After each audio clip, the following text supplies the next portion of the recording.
I decided to pursue a career in law because it gives me an opportunity to help people. When a client chooses us to represent them, they're entrusting us with a huge responsibility. It's our goal to exceed their expectations with our personalized service and to help them to achieve the best possible recovery to compensate them for their injuries. That's where we come in. We come in and we solve that problem for them and really set them on the right track in order to try and get back to what their life was like before the accident happened.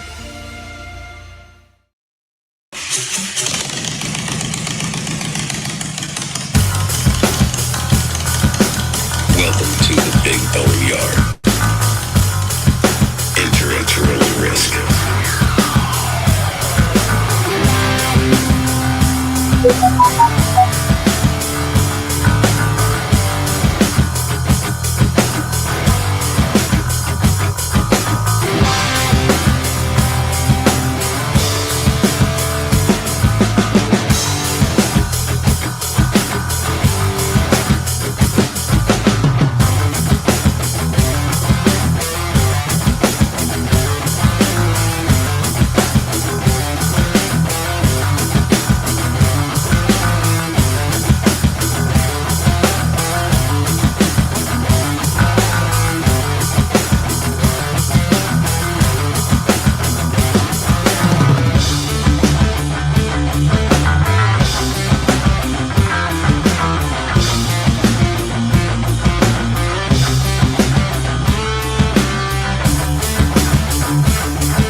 Hey, what's going on? Wait a minute. Who are we missing? Oh, no, I think we're missing somebody. Okay, hey, wait a minute. Let's try that again. What's going on? I'm back. I think that's about right. Hey, man, everybody. Hey, welcome to the Big BoneYard, folks. It's been a second since we've seen y'all. But, hey, you got myself, Big Bone 1%, and you got my man. Hold on, let me do that. Got myself, Big Bone 1%, and you got my man Tate from A-Bay. Tate, what's up, man? Same old, same old. Last time y'all seen me, we were sitting in a hospital room. January, February, March, April, May 14th at 7:33 in the morning. We had a new little bonehead join the world. He's doing great. He's definitely growing. But you know, okay, been doing the whole daddy thing. Hey, let me see. Black Dragon just jumped in there. Hey, Black Dragon, what's going on, man? We're gonna see him this weekend. Looking forward to it, sir. Looking forward to it. Definitely. Well, I'll tell y'all what. So what I definitely want to do, right quick, like I'm trying to be all disciplined about stuff. So we definitely want to cover straight away because we're gonna cover so much stuff tonight. But just to get our disclaimer out of the way, we want to make it real clear that while we're going to talk about some of anything and everything, whatever we talk about are the opinions of myself, Tate, and the guest. Anybody calls in, all that. We are talking about our opinions and our opinions only. They do not reflect the opinions of our organizations, our clubs, or anything. This is our opinions only. Not nobody's old lady's opinion. This is our opinions only. So I wanted to get that real clear out there right quick. So a couple of things, the housekeeping that we love to do. One of the things, Black Dragon just popped in here. What's up again, Black Dragon? Good evening to you, sir. But we're going to see Black Dragon this weekend at NCOM. That's the National Coalition of Motorcyclists. That's going on this weekend. If you don't know what NCOM is, shame on you. Because NCOM is a big freaking deal in the motorcycle world. So if you don't know about NCOM, you might want to check your MC credentials. But anyway, anybody and everybody who is somebody is going to be at NCOM this weekend for shizzle. I'll be there. I don't even like saying for shizzle anymore because it reminds me of Snoop. I don't like Snoop no more. Don't get me started on that. But yeah, but definitely Tate's going to be there. I'm going to be there. We're in fact going to do an episode or two from from the proc, like, or excuse me, from income like we did last year. So we're looking forward to doing that as well. Couple of things going on. So as far as ABATE's always got stuff going on, and the Boneyard chapter of ABATE has a couple of things. In June, I'm giving you some heads up. In June, there's going to be the Boneyard chapter is hosting the state meeting for ABATE. We're doing that on the 15th of June, but on the night before, on the 14th of June, is a big ass party, for lack of a better way to put it. I think we've been talking or live long enough to get the cussing. I think there's a rule about that. Anyway, but seriously, so the 14th of June, this is the address is, matter of fact, get a pencil or paper or something to scribble on, right? Because I'm going to give y'all some information that you definitely want to scribble some stuff down or watch this again, play it back. But the address is 9135 Denton Avenue in Hudson, Florida. It's going to start at about 7 p.m. And that is the Boneyard chapter's party. It's the bike night before the meeting, and it is just a big ass party. There's going to be a band and music and food. Is that the same spot it was last year? Same spot, except for the party is going to be, instead of like just the inside, the party is going to be like with the big stage outside where like those big water slides and all that stuff was. So it's going to be outside, but just bigger and just even bigger than last time. And it's the nighttime party, the bike night before. You definitely don't want to miss this. So that's why I'm letting you know now. It's June the 14th, 9135 Denton Avenue in Hudson, Florida. Definitely come down. This is an open invite. So if you're in a club, great. If you're not in a club, that's fine too. Everybody come on down. That party's going to be freaking lit. So make sure you get there.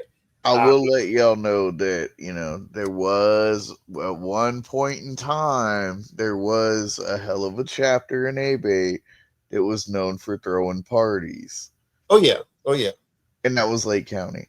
Yeah, but I will say there is no party like a Boneyard party. Yes, sir. Hey, where's the button? I got to say thank you, sir. I appreciate it, because we've been having a good time. And look, the raffles that are happening, the raffles are insane. Oh, they were last year too, dude. We had the guitar with the amp and everything. Oh my God.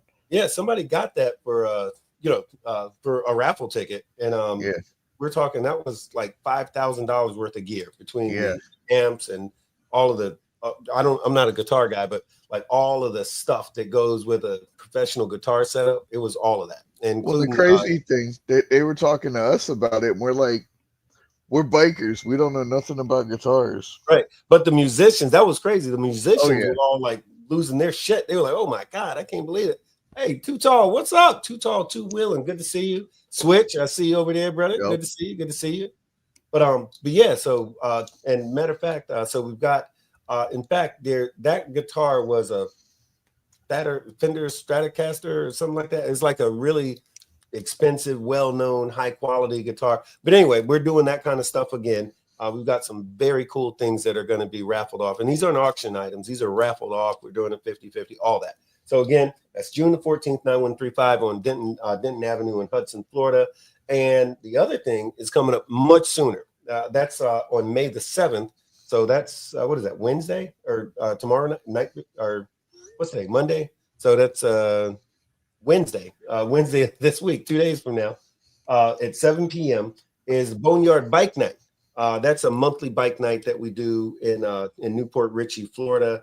And the address is 5111 State Road 54 in Newport Richey. And the place used to be called Thunder Tavern back in the day. That was the place where everybody wanted to go to. It closed for a little bit. So we've reopened it as it's called now the Backyard Bar. So it's the Boneyard at the Backyard. You saw what I did there? Boneyard at the Backyard. And we do that every month. So it's the first the first Wednesday of every month. So this upcoming Wednesday, May the 7th, it's again the Boneyard at the Backyard Tavern. It's 5111 State Route 54, starting at 7 p.m. Open to everybody. Y'all come on down. Definitely come on down. And another thing, now this is dead ass serious. So I hope you did get a pen or pencil out. Especially if you're in the area, if you're in a motorcycle club and you're in Florida not necessarily in the area, but if you're in Florida or Alabama or Georgia or somewhere where you can be here and the date's going to be on the 18th of May.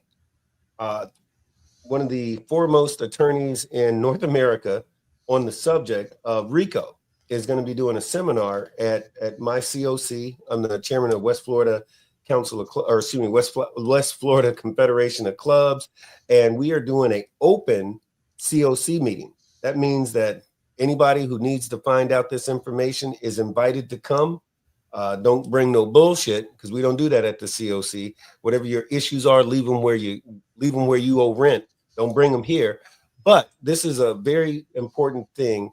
And what it is, if you don't know what racketeering influence and corrupt organization, what the Racketeering Influence and Corrupt Organizations Act is, that's what they call RICO. That's the stuff when they go after mob guys and stuff like that.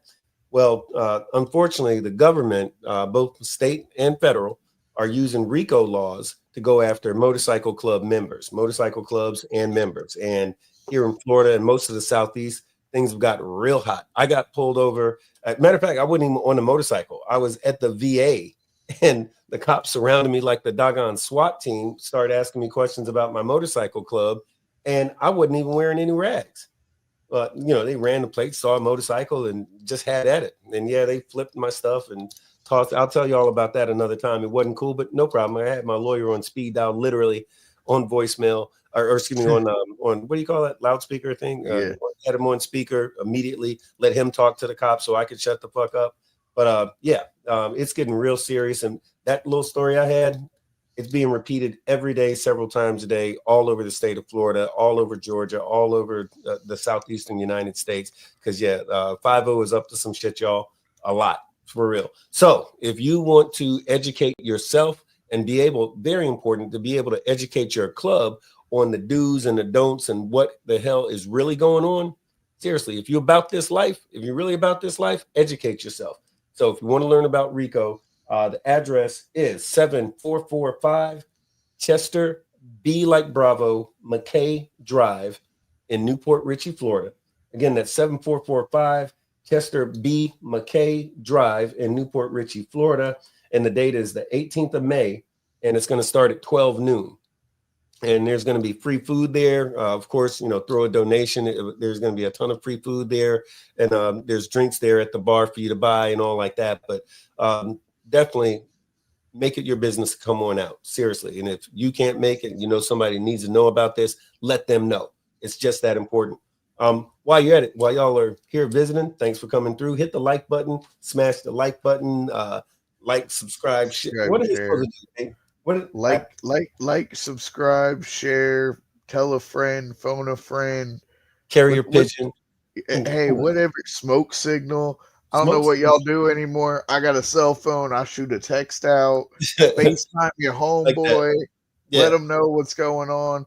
But another thing is, ABATE this is the third bill in 3 years now. Keep that in mind. Mm-hmm. A bill sitting on Ron DeSantis' desk currently, a mandatory driver's ed bill. Mm-hmm. Because let's face it, we're tired of getting ran the hell over. Yeah, and killed. So, anybody that's in the state of Florida, please get a hold of the governor's office, some way, shape, or form. Email, phone calls. I mean, we've blown the governor's office up the last 3 years. On the phone, we've blown the governor's office up. Let me watch how I word that. Yeah. 3 years ago, we got the safety money back. Last year, we worked on the Vulnerable Road Users Act. This year was mandatory driver's ed. So 3 bills in 3 years. We're making some headway. We're making it safer for us here in the state of Florida. Let's face it, we're one of the only states that's got 365 days of riding weather, unless you live in Pensacola and it decides it's going to fucking snow for 3 days. But let's make it a little safer for us. What's in the glass? My glass is his glass, because I'm going old school with the RC Cola. Hey, I was telling Foxy right then. I said red wine, but I can't spell the name because I've been drinking. And I hit the button twice for some reason. Hey, Foxy, what's up? We're gonna talking see this about weekend. Big Bone, so it's probably Boone's Farm. Both farm. She knows me better than that. It's probably a Cabernet Sauvignon, more than likely. Because I keep telling you I'm a bougie biker, man. But Yeah, hey, okay. look, I did want to say though, politically speaking, we're getting a lot of stuff done. But it is super important for y'all to educate yourself. That RICO class, it's going to be a big deal. First time we're opening up the COC to anybody. You don't have to be a member of the COC to come to this meeting. It's going to be 18th of May at the Chester B. McKay VFW, address 7445 Chester B. McKay Drive in Newport Richey. Make it your business to be there. If you about this life, get here. But in the meantime, so getting on with tonight's show, tonight's topic, this is kind of interesting because just talking to some folks, a lot of folks, we keep running across folks who are in motorcycle clubs and they don't really have a great idea about what their job is. There's people in clubs who don't know what their club is supposed to be about. Like if you're in a motorcycle, I've heard Black Dragon, I've heard him say this before. It's like if you don't know what your motorcycle club is about or what they stand for, you either A, need to find out, or B, make a decision and make it that way, or C, get the hell on out of that club. Because if can't nobody tell you, you're in the wrong club. He would be the one to listen to because he'll tell you himself. He's the only person I know that probated for 5 years. There you go. And Foxy, yes, we can absolutely get some of those bills done in North Carolina. Interestingly enough, Virginia got some of the profiling bills done aggressively. We here in Florida, we're trying to get like Virginia on some of that stuff. Oh yeah. But here in Florida, we're definitely leading the way on some other things like the motorcycle safety and awareness money and like that. So yeah, we can. And matter of fact, this weekend, I'm pretty sure we're going to talk about some of that stuff this weekend. But oh yeah, we can get some stuff done. That's one of the beautiful things about Incom and the Proc, where we can network. Go ahead, Tate. Get with me this weekend and we'll discuss, we'll exchange information and I'll see if I can't get you the wording that we have on our bills to see if you can't use the same wording up there in North Carolina. Right. The language. Yes. Right. The language is very important because, you made me almost go down that political, I'll go down the rabbit hole on that one. But yeah, the language is important. But so I'll tell you what's going on tonight, though. A lot of folks, they don't know what's up with their clubs. And even more importantly, a lot of folks don't know and there'll be a whole officer and the whole cabinet in their motorcycle club, and they don't know what their job is. I can't tell you how many SAs, Sergeant Arms I've talked to who had no clue what their job was. So having said that, here's tonight's description. So in a traditional motorcycle club, there are a few positions that most everyone is familiar with, like president, vice president, sergeant at arms, secretary, and treasurer. Now, here's the thing. If you think that that's all there is, you'd be wrong. What about a business manager, an enforcer, a PRO, a bar manager, or a prospect manager? These titles are not always in traditional MCs, but I promise you, somebody is doing one of those jobs, whether they got the title or not. Somebody's doing that job. So tonight, we're going to find out about all of those different biker jobs, including the ones that you think you already know about, right? But so let's get into it tonight on the Big BoneYard.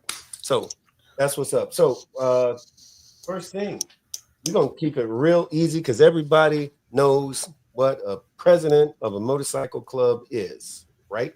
And by the way, it is Monday. Ordinarily, we do this on Sunday, but this is going to be a real busy week. So we're going to be running all over the state. So we're doing it tonight. Oh, yeah. To keep it, or I said the state, all over the damn southeastern United States, really. Well, I mean, it's all over the state for you. It's only an hour and a half for me. Right, exactly. Let me ask you, Tate, what is a motorcycle club president? Well, honestly, it would depend on how the club is set up. You got some clubs where the president is judge, jury, and executioner, which is not how it's supposed to be ran traditionally. Traditionally, your president is your figurehead, just like in any other situation, organization, whether it be the Moose Riders, the Elks, the Shriners, the U.S. government. The president is supposed to be a figurehead. Interesting enough, you mentioned PRO earlier, but if you don't have a PRO or a public relations officer, your president is also your public relations officer.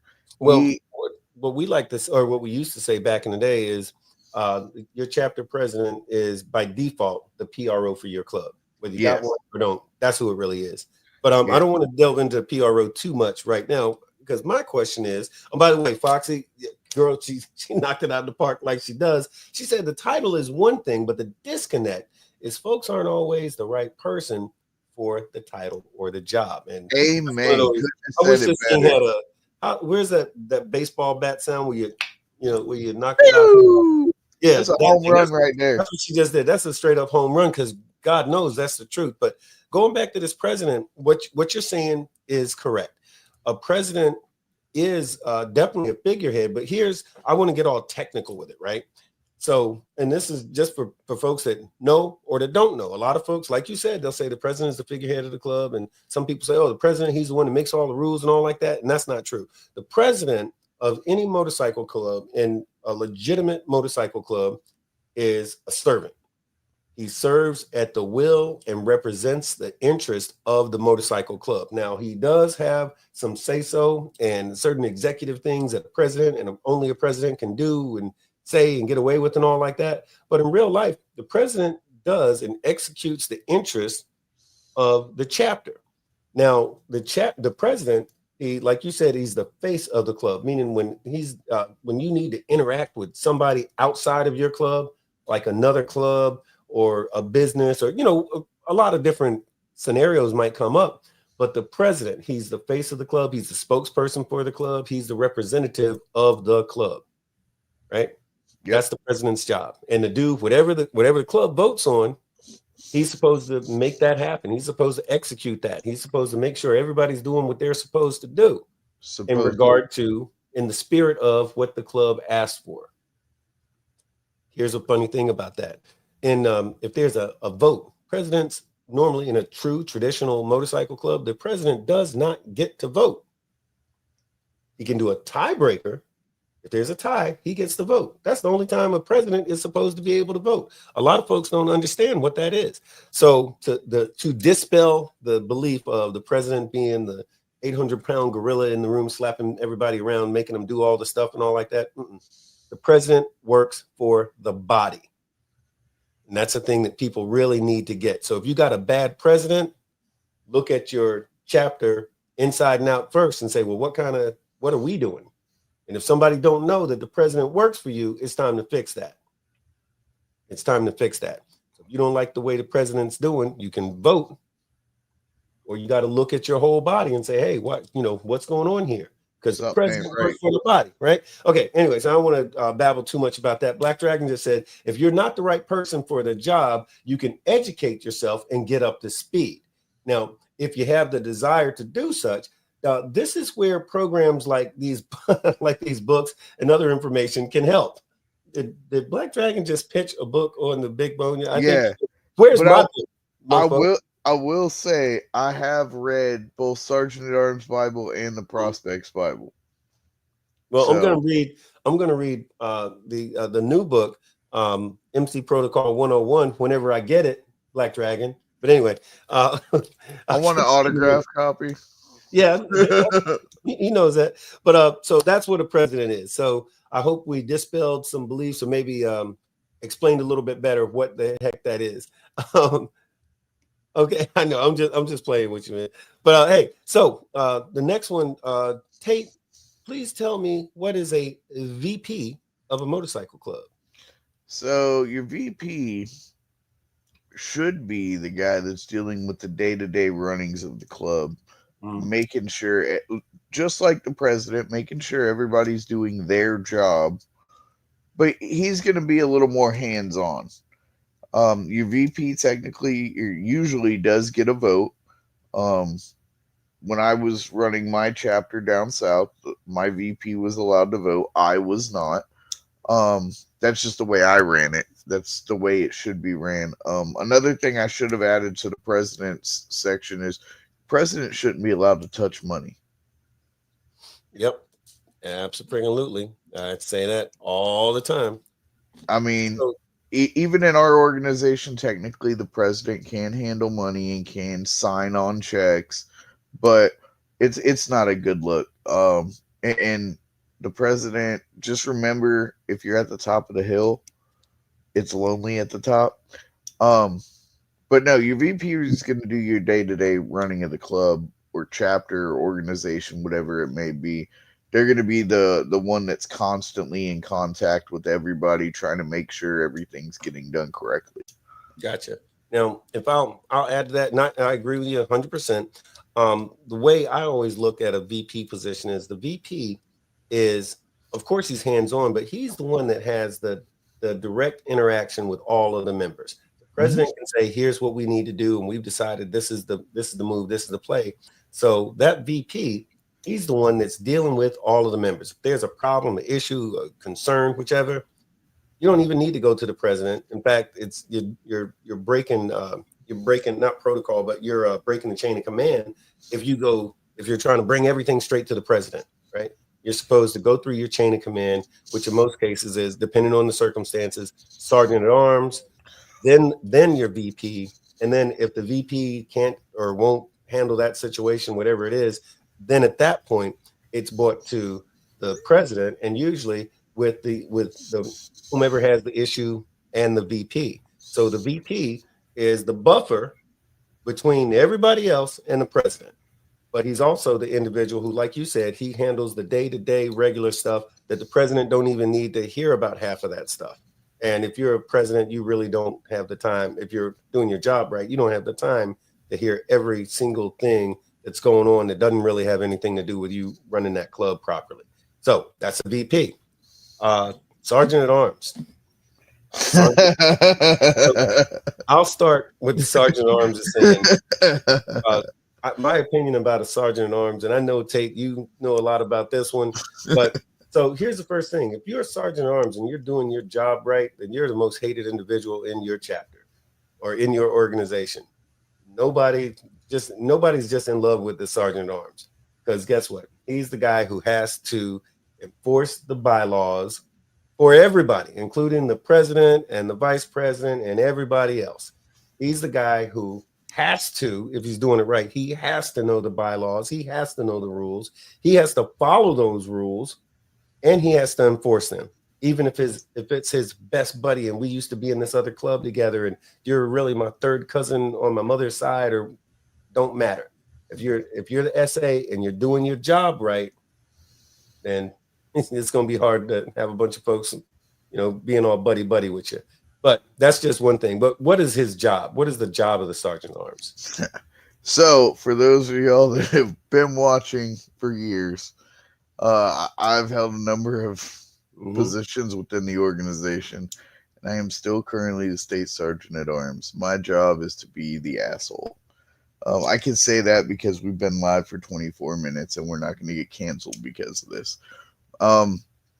I can say, honestly, within my organization, I probably have 5 people I talk to on a daily basis, and they can't even half-ass stand me. I think you're the only one that can, Right. Other than one other person that happens to live on the same property. But other than that, I don't think very many people can half-ass stand me. My job is right. Well, there you go. My job is to make sure the bylaws are upheld, which helps because when we rewrote the bylaws, I was on that committee. That being said, there's a lot that goes into it. Your sergeant at arms, I made the comment earlier that it's lonely at the top. It is. It's very lonely being the president, but it's even lonelier being the sergeant at arms, because I mean, you may have to, y'all motherfuckers confuse kickstands down. Yeah, right. Oh my God. Hey, stop reading the question. Go ahead. Finish what you're saying. That's funny though, but keep reading or keep answering rather. But me and Bone have a really tight relationship outside of AB. and it's been that way for a number of years. But there's even been times where I've had to call him and be like, hey, you know, one of your guys posted something on Facebook, or there's a picture on Facebook that we got to take down, or, you know, somebody in your chapter is causing an issue, or I need a report. There's all kinds of things where. And for the record, I not one time have I taken any of that stuff personal, you know, like not once. Exactly, because you understand that there's a business aspect to it. A lot of people don't want to see it that way, especially the government. Motorcycle clubs, motorcycle rights organizations, riding clubs, whatever you're in, at the end of the day, we're a business. And a lot of people in these clubs and organizations don't seem to realize that I'm like the chief executive officer. Like, my job is to make sure the business is running accordingly. And sometimes you have to be the asshole that has to call people out. People don't like, but that's what a good sergeant at arms does. So let me jump in there a little bit. Depending on the organization, let's say the hands-on influence that a sergeant at arms will have is going to be different based on the type of club that you're in. In an organization like my own, a sergeant at arms can be enthusiastically corrective. Like, he can correct an individual in an enthusiastic fashion. As in, now I ain't gonna say that. I'm just saying that that, you know, sometimes some folks learn different. Some people can learn through a conversation. Some people learn after umpteen conversations, and maybe they need a boot in their ass. Well, you know, in some organizations, a sergeant at arms is the guy to do that.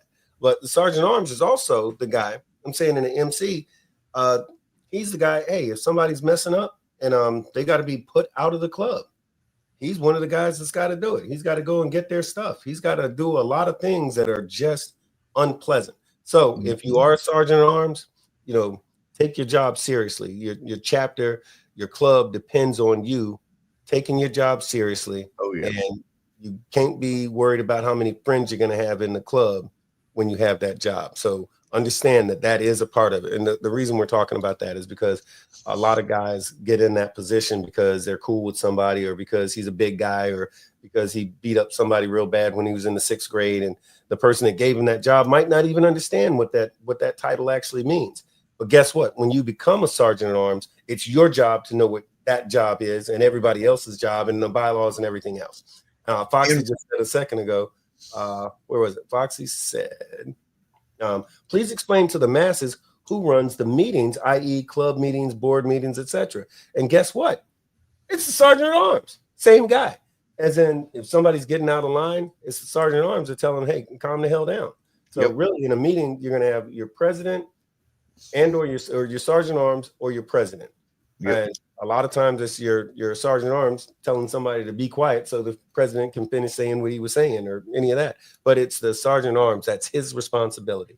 The other thing to keep in mind is you are also responsible for the safety and security of every member of your organization. Yep, absolutely. So that's a big part of it. Big you part. are the one and only person that can say, hey, look, we're at an event.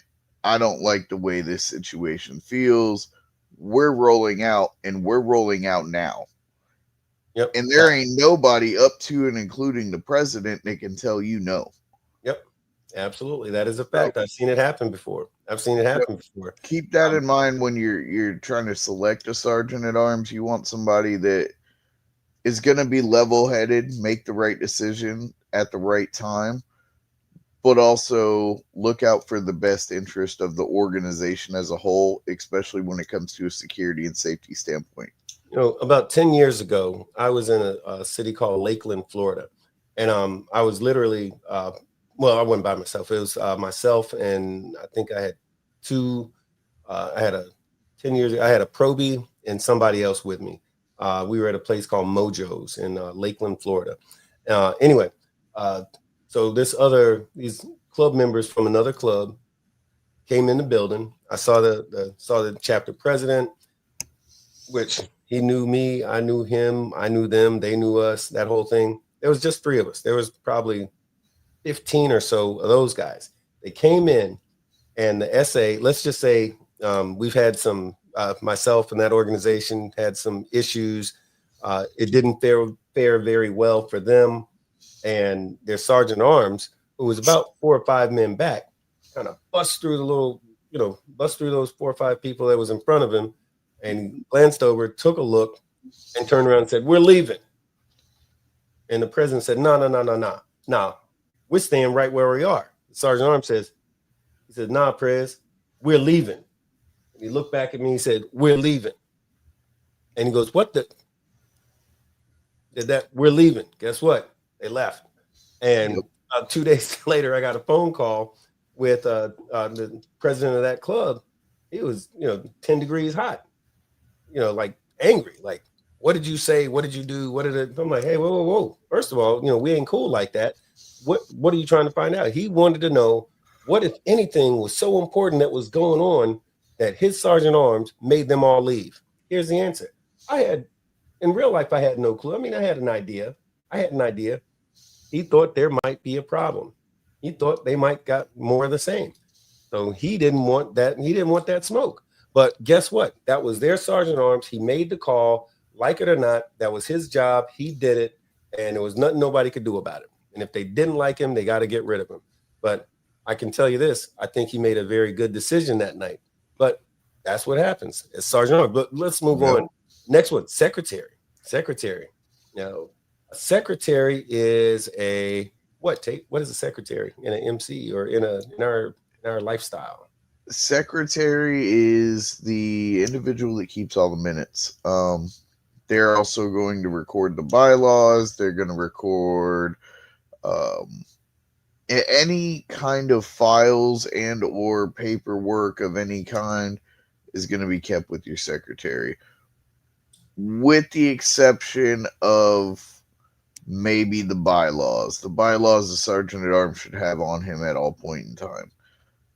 But any, like in a business, your secretary has all your paperwork. So that's your secretary. Their main focus is to make sure everything's documented correctly.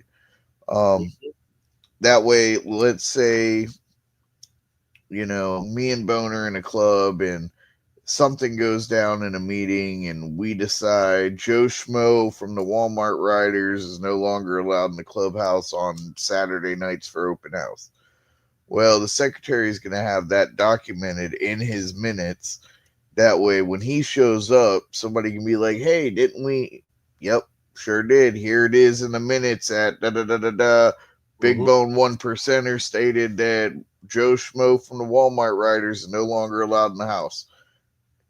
Then you're going to go to Sergeant Arms. Sergeant Arms is going to may ask them to leave politely. Right. May throw his ass out by the collar. Who knows? Right. It just all depends on how that situation turns out. At that point, it's on Joe Schmo. Yeah. Joe Schmo, it's in his best interest to get on out. Yeah. So yeah, that's I can't add too much more to it than that. He is the secretary is the keeper of the minutes and the keeper of the information. He's supposed to know what happened, when, where, how, and all like that. He is your library. Yeah, absolutely. This is what the secretary is. So if you get a secretary who can't read or write and is half illiterate, maybe that's not the right guy. I've seen secretaries who their handwriting was illegible, their spelling was atrocious, and they missed half the stuff that was written that happened. He skipped over half of that stuff, and it never actually got transferred into the minutes. And guess what? That's an example of a horrible secretary. And if you allow for a bad secretary, then it's your fault when something happens and nobody can go back and figure out what really happened or what they need to know, or if your mother chapter gets involved and you can't answer questions. Guess what? That's because your secretary sucked and it's your fault. And when I say who is your? All of y'all. Because if nobody raised the issue, then you're going to keep that same stuff. So your fault. The secretary must have been from Alabama and his name must have been Bubba. I ain't calling no names. I'm saying that was a long time ago. But so treasurer. Now that's another one. What if you got a treasurer who can't count? Right? What's a treasurer's job? What if you have a treasurer that's got a horrible credit history? Well, look, and here's the thing. In some clubs, that's the thing. I mean, you say that and laugh, but in some clubs, your treasurer, they're going to say, "Hey, what's your credit score?" Oh yeah, dead ass. Like, do you owe somebody some money right now? Because you can't be messing with our money if you owe your bookie, 10 grand from the last horse race. No, your treasurer has to be solid, because that's the person that's messing with your money, right? Amen. And when I say messing with your money, as in he's instructed to and allowed to, and that's his job, is to handle the club's money. Accounting of it, in some cases spending of it, that's his job. So again, as far as your club is concerned, choose wisely.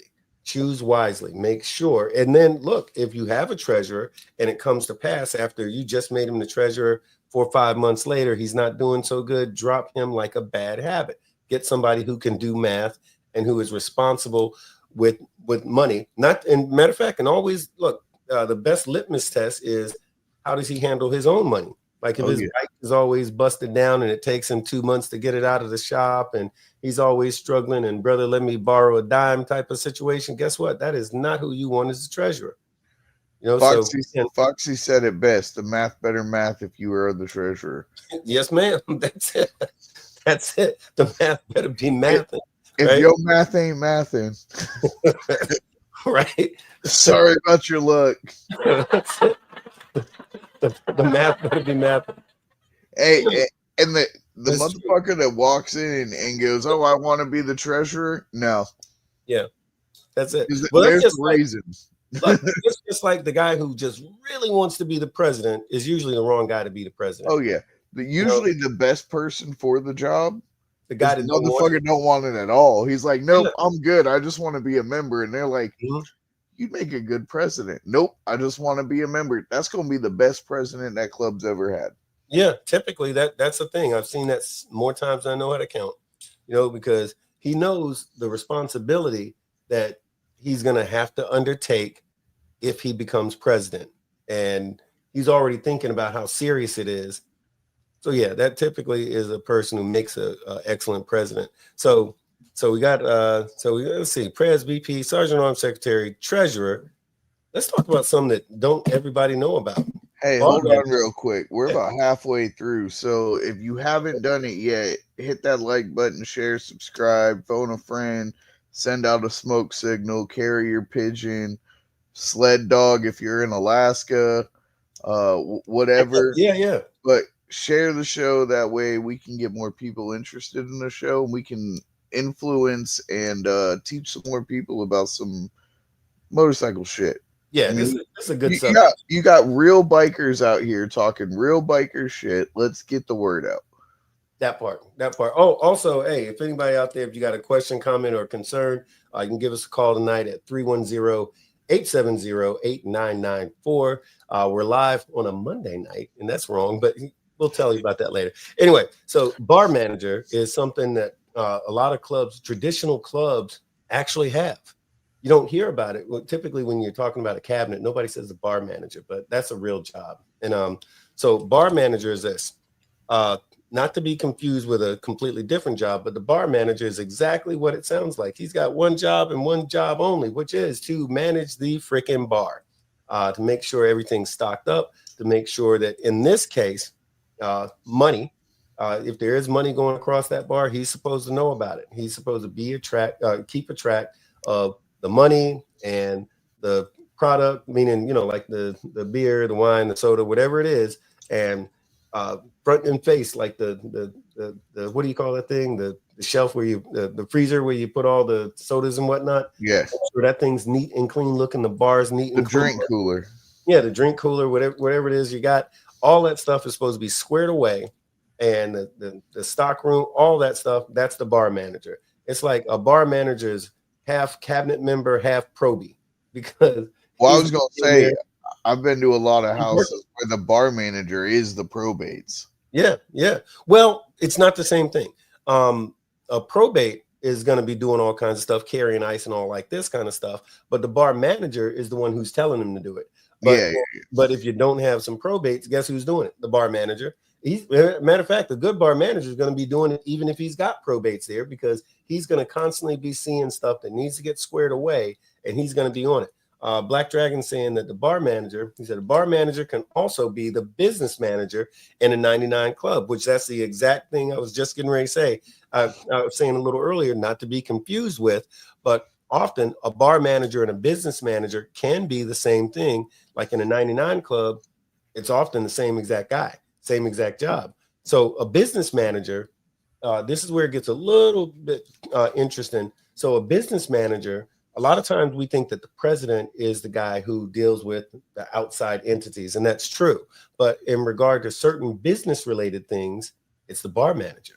You know, like if you own property, or excuse me, it's the business manager. So if you own property, the business manager is very engaged and very involved with making sure that the property that you own, whether you're paying taxes or paying rent or paying your electric bill or any of these sort of things, your business, that's what your business manager does. He's got one job and one job only, and that is to handle the business of the club. Because Tate, you said it earlier. Hey, guess what? Your club, it's a business. I mean, it's some other stuff, but your club is a business. You know, every club has to support themselves in some fashion or another, and the business manager is to make sure that that business keeps running smoothly. One of the things we kind of touched on this a little earlier, enforcer. Some clubs don't have an enforcer. A lot of folks don't know what the hell an enforcer is.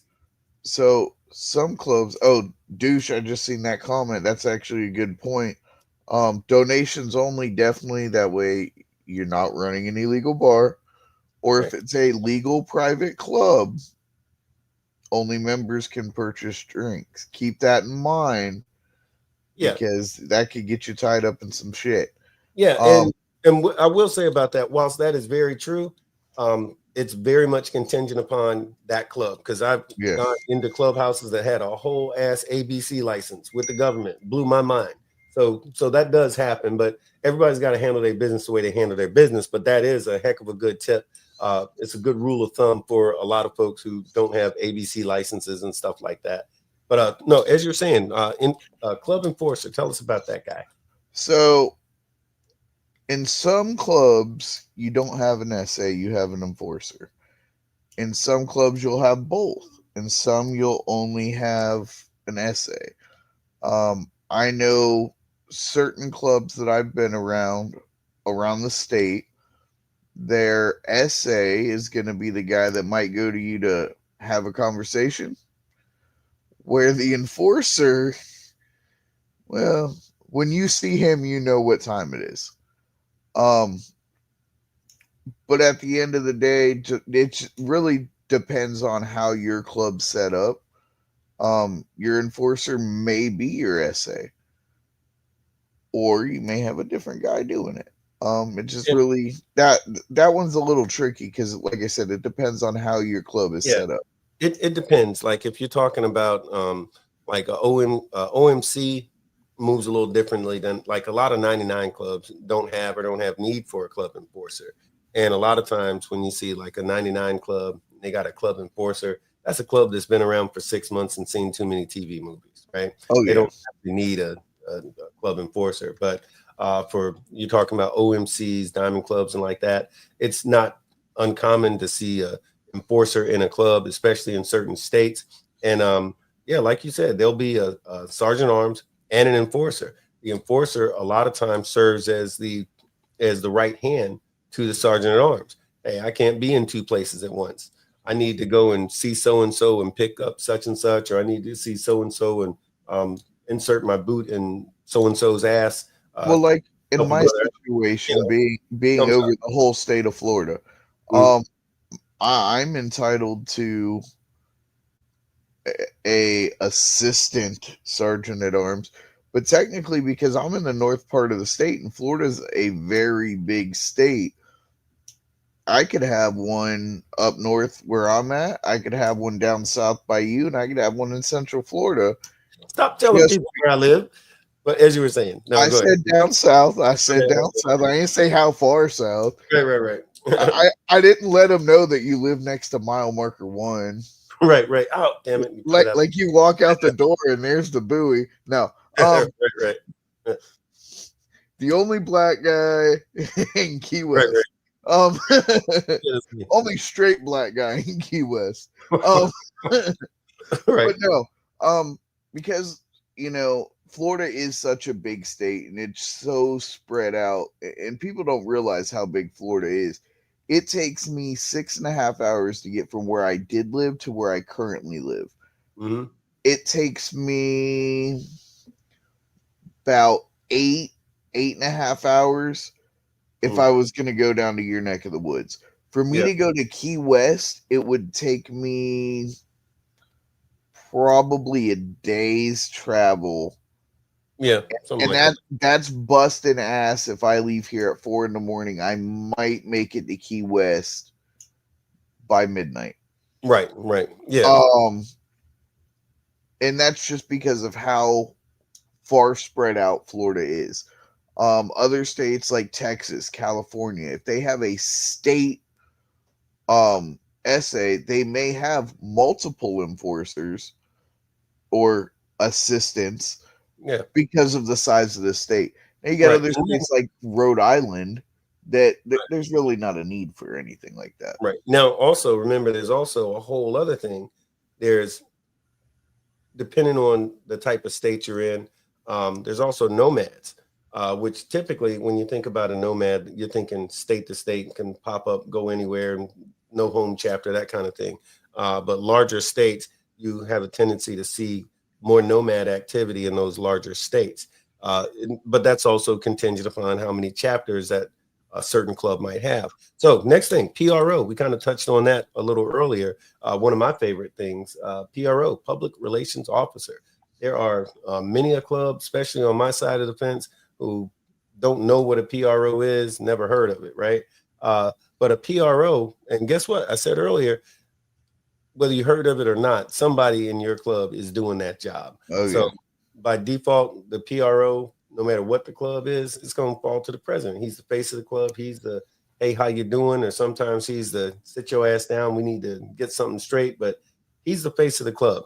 And he's also the guy who, he is in fact as the name suggests, he's the public relations officer of the club. In fact, one of my favorite stories when I talk about the PROC is the PROC originally started from PROs from different areas getting together and saying, let's exchange some ideas, kind of a thing. I think the first one, the first PROC was in Philadelphia. That's special to me because as a Marine, the Marine Corps started in Philadelphia in a bar.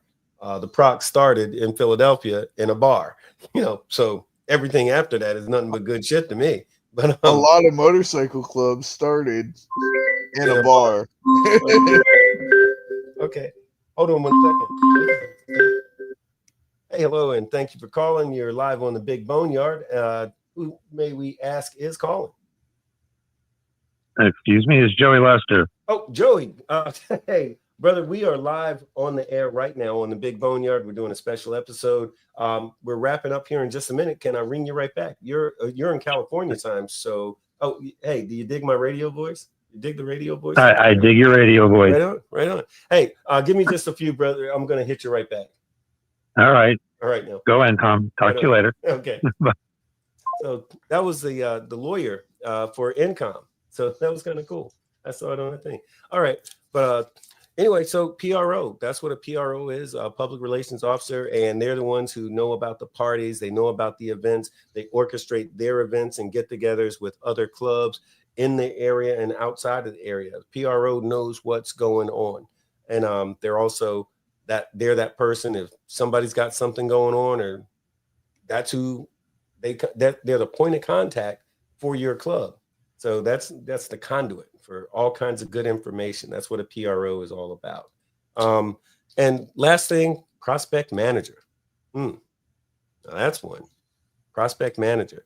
So Tate was telling me something interesting earlier, is that there's a video game online that had prospect managers, and he thought it was an online thing, right? So, okay. So years ago, before I got involved in this whole lifestyle, Tate's a video game nerd. Grand Theft Auto 5 came out with Grand Theft Auto Online. When Grand Theft Auto Online came out, originally we fought for close to 6 years to get an MC DLC to where we could have cuts, we could have leather jackets, customize our bikes, all that shit. Rockstar Games kept refusing it. Well, we did our own thing and found ways around it by hacking into the system. That being said, Prospect Manager, also called a sponsor, yes and no. So when we were doing it online, we had a specific person that was responsible for making sure the prospects of the club were hitting their targets, because we gave them, hey, before you could even be considered a member or considered for membership, you have to hit all of these objectives. You have to have this specific bike, which would only spawn in the regular game. Wait a minute. Hold on, but I'm comparing it. Hold on. But what I'm saying is, we had one guy that his job was to sit there and be like, all right, the prospects have gotten everything we've required of them. Now we're going to talk to their sponsor, see how they're doing in game, like if they're doing what they need to be doing, keeping up with their sponsor and stuff. And then the prospect manager would bring it up to the club for a vote. So I'm assuming that on the set, it would be similar, as the prospect manager is the one that's keeping track of making sure all the prospects are doing what they need. So that is interesting as all hell, I got to tell you. But so here's what happens, though. And it's a few interesting comparisons. And I know it's Black Dragon said a second ago that prospect manager also called a sponsor. Maybe. So hold on. He followed up and said, and sponsor managers who manages the sponsors who should be managing the prospects, who could also be the SAA. Okay, that was a long way to say what I was getting ready to say, which is this. In some clubs, the sergeant at arms is the default, sort of like the president is by default the PRO. In some clubs, the sergeant at arms is by default the prospect manager. He's not called that, but kind of like I said in the beginning of this show, this episode, is that, hey, whether you have a person that does this, somebody's doing that job in your club, whether you call them by that name or not. So prospect manager is the person who is going to kind of oversee all of the prospects in a chapter. Whether now his sponsor is the guy who vouched for him, who said, hey, I'm going to be your pops. Like on the white side, they say, I'm your pops. Yep. On our side, we say, hey, that's your sponsor. That's the guy who's saying he's responsible for getting you out and riding, making sure you know what you need to do, when you need to do it, and all like that. That's your immediate line of communication. He's the one that, in fact, sometimes there's some guys who won't even talk to that probate. He's going to talk to his pops. You're like, hey, is your probate available to do such and such? Let me find out. Right. That's the man risking his patch for you to get your patch. Right. Because in a proper situation, traditionally, when you become somebody's sponsor, you are vouching for that individual. So even after they become full member, it might be 6 months later. If that dude fucks up, guess what? You're getting called to the table just like he is, because you were the one that you co-signed for him and said, hey, yeah, I think he'd be a good member. I'm putting my rags on the line. So if he screws up, guess what? You got skin in the game. So now there's also what is traditionally, or what is legitimately called, a prospect manager. I've seen this in several 99 clubs where there's one guy. It might be 4 or 5 chapters, but that one prospect manager, he's going to talk to those different probates every day. He's going to have them come from wherever they are in the state. They're going to come and see him. He's going to have them doing classes. He's going to make sure they know all kinds of information. He is, in his job, his title is prospect manager. because guess what? He's going to manage those prospects. And the chapter is going to say, hey, did he learn all the stuff that he needs to learn? And his sponsor, different person, his sponsor is going to be saying, hey, well, I made sure he knew this thing, that thing, the other thing. The prospect manager saying, oh, yeah, because when I asked him, he didn't know jack. I had to teach him this, teach him that, and he still didn't learn it. And I tried to teach it to him 5 times. So a prospect manager, when it's his actual official title, that's he's managing the prospect. But in lieu of that, then yeah, it's going to be the sergeant at arms or whoever his sponsor is. So it's a I wouldn't say complicated, but it's a multifaceted answer to that. It depends on the situation.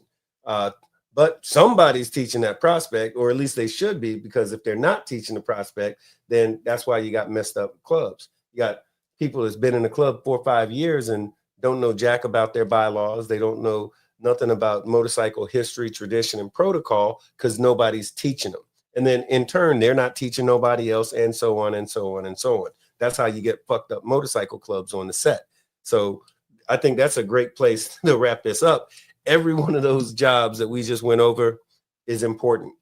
Every one of those jobs is something that you're supposed to be doing properly. And if you don't know how to do it, take a minute, listen to what we were talking about on this episode of the Big BoneYard, and then, sit down with somebody, talk to some of these old heads, maybe in your club. Hey, if there's nobody in your club who can tell you, talk to somebody who's not in your club. Go get one of the books from Black Dragon. Watch Black Dragon Biker TV. Watch the Big BoneYard. Pick up a book because nowadays, look, when I was coming up, there was no such thing. Now there is. So you can get lots of good information about how this thing is supposed to go. This thing that we do, this biker lifestyle that we're in. If you choose to be in it, do it right. Because like I don't go to your job talking about that's not the way you cook them fries. So don't come on my set talking about trying to tell me how a sergeant at arms is supposed to just sit back and chill and let things go all to hell, and he ain't supposed to say no. Do your job. Do your job. That's actually what we were going to call this episode. The episode almost was called "Do Your Fucking Job," but we didn't want to say "fucking" and yell at people straight off the rip like that. But anyway, Tate, what if anything you got to say on it, brother? Hey, wait, I can't hear you. Tate, we can't hear you. Can you hear me now? Yes, a little bit. A little squeaky.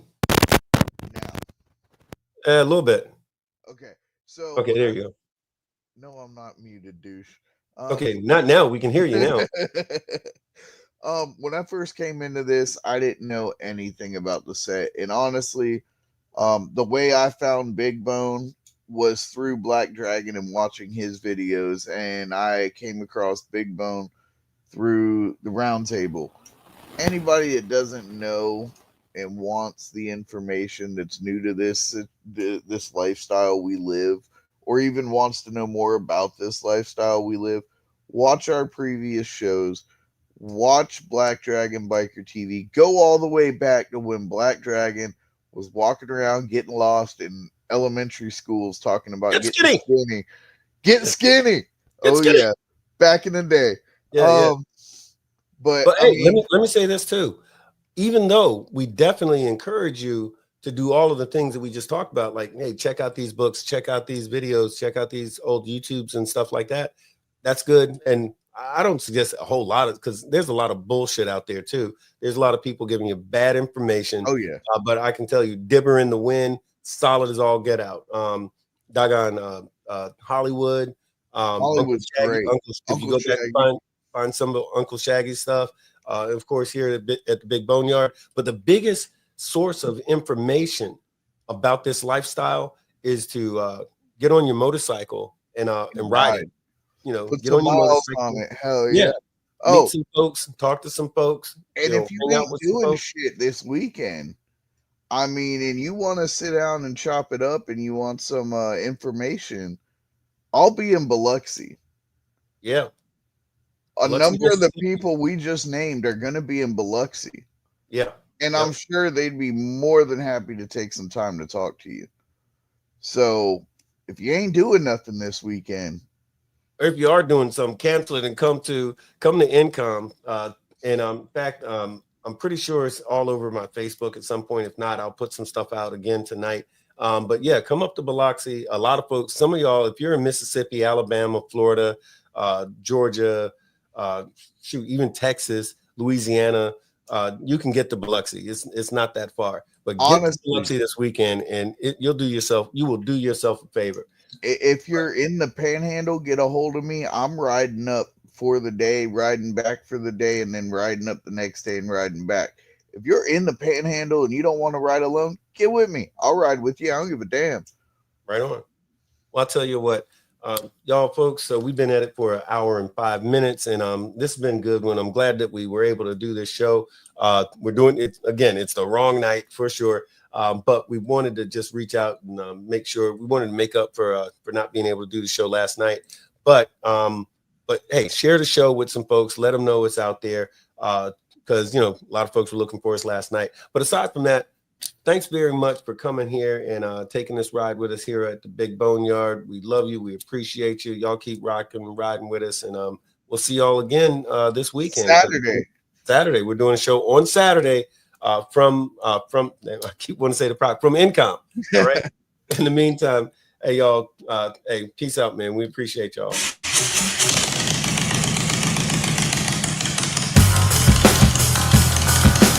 Welcome to the Big BoneYard. Enter at your own risk.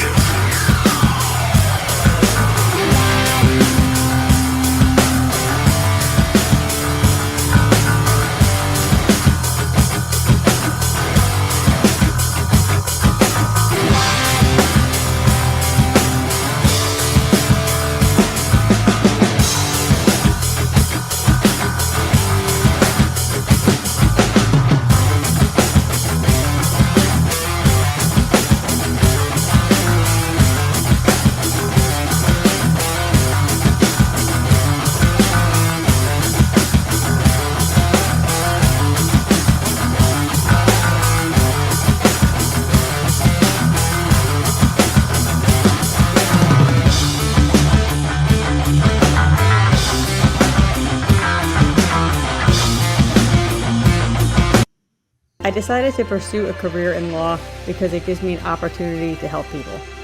When a client chooses us to represent them, they're entrusting us with a huge responsibility.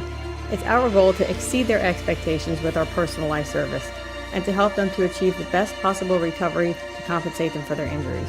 That's where we come in. We come in and we solve that problem for them and really set them on the right track in order to try and get back to what their life was like before the accident happened.